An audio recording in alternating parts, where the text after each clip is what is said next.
Five, principalmente dos índices de preços do Boletim Focus, e eu queria que você começasse falando para a gente qual a perspectiva para a inflação de 2016, que já começa a preocupar. Olha, a gente tem uma visão, tem sido até um pouco discrepante em relação a outras casas. A gente tem uma projeção para o ano que vem de 5,7% de inflação, quanto a gente já vê algumas casas até com 7,5%, 8% para 2016. Acho que isso deriva basicamente das premissas com as quais a gente trabalha.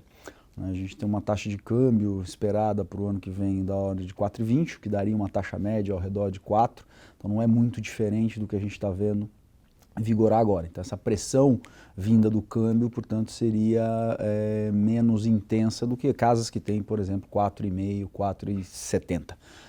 Acho que isso já começa a ser uma coisa de discrepante ou de diferença em relação às demais. Outro diz respeito aos possíveis riscos que a gente enxerga para 2016. Enquanto muitas pessoas já incorporam como dado algum ajuste de combustível, alguma questão de pressão vinda do lado de administrados, a gente considera isso como fatores de risco. Não dá para antecipar de antemão que a gente vá ver a ocorrência desses choques acontecendo.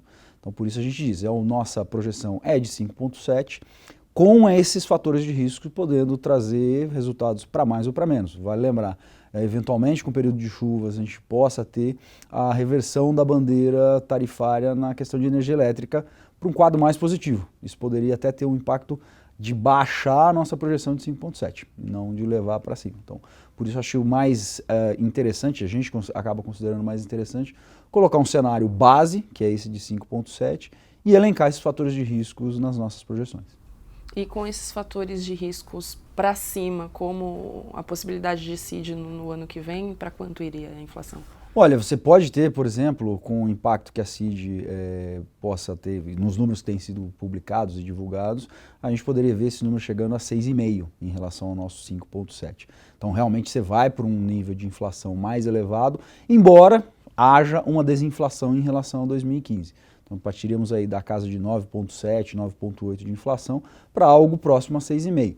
É uma desinflação importante, acho que se nós tivermos no ano que vem essa recomposição, ou essa inflação de fato sendo causada, essa revisão apenas pelo lado de administrados, aí traz um pouco de garantias, ou pelo menos dá um pouco de sustentação ao discurso do Banco Central, de que são fatores que estão fora da alçada de política monetária para serem combatidos. Então, seria uma inflação, digamos, mais palatável do que o que a gente tem visto mais recentemente. Qual é a sua previsão para a continuidade dessa crise, já que a gente está com uma super dificuldade para a aprovação de medidas de ajuste fiscal no Congresso? A ideia do governo é de que essas medidas ficassem confinadas em 2015 e a gente colhesse os frutos dessa melhora na economia no ano que vem. Só que a CPMF, o governo já admite que não deve nem entrar em votação mais esse ano, não tem tempo hábil. Quanto tempo essa crise vai se arrastar? A gente vai entrar em 2017 ainda com taxa de desemprego subindo, PIB negativo?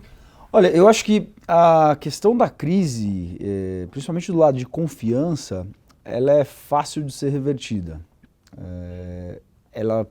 Na medida em que nós tivermos sinalização do governo de realmente endereçar as questões fiscais, você tem uma reversão muito rápida em termos de confiança acontecendo. A grande questão, como você mencionou, é quando nós teremos o endereçamento dessas questões fiscais.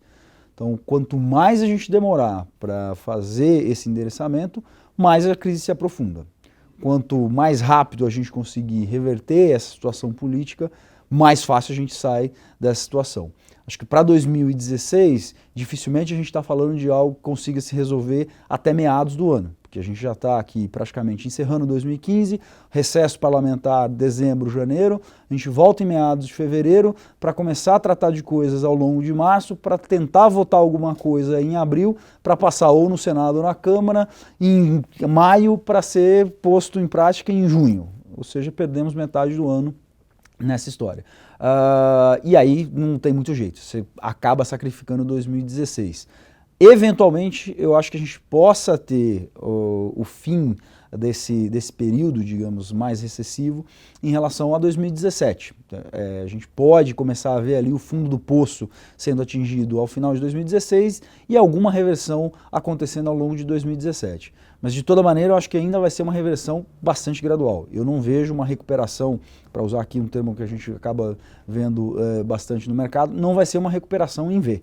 Eu acho que a gente tem uma recuperação aí bastante tênue para acontecer. Diferente do que ocorreu no pós-2008, quando a gente viu a economia brasileira responder rapidamente aos estímulos, dessa vez não. Dessa vez o período de reconstrução dos desequilíbrios que a gente acabou cometendo nesses últimos anos vai ser uma reconstrução um pouco mais lenta.